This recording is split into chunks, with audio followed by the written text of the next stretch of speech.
تو بیرون وایسه من برم توش. چی برم تو؟ میگه گندگوزی نمیدارم برم تو. علی اونجا یه راه پیدا کن از بغلش بریم علی. برو. من هوا تو دارم علی برو.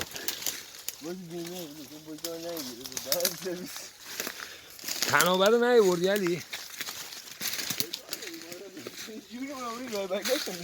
نه علی برو. آدم خودم نمی‌ذارم دیگه. اونجا چیزه باطلاقه. باطلاقه.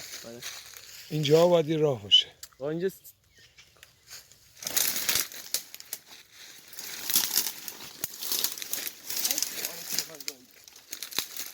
پشت نده علی.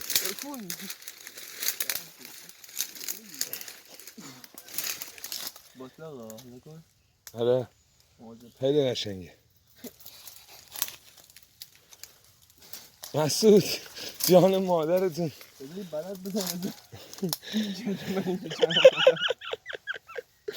آقا این دولم باطلاقه بزن. چرا؟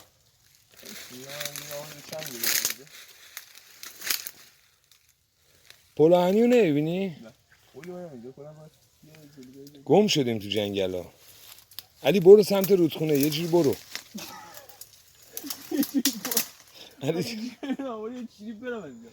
علی تا میتونی برو. داستو نیوردی داداش. علی روشنایی میبینم اونجا.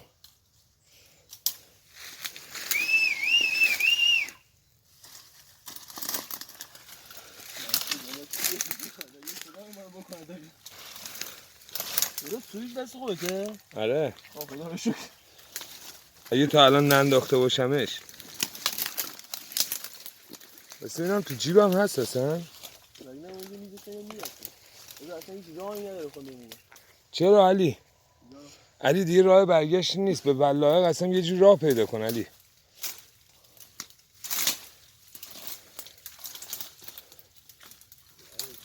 یه چیزی ببین. یه چیزی ببین لااقل.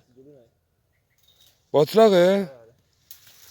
علی دیگه من ناه برگشت ندارم علی به جان مادرم. مسعود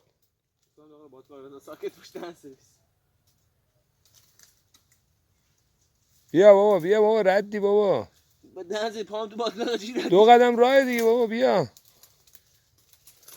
فیلمتو دارم میگیرم لحظه ای که قشنگ داری فرو میری.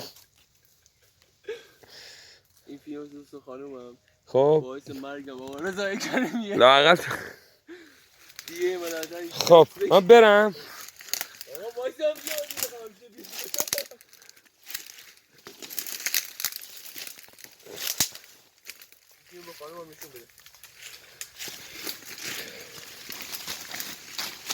اوه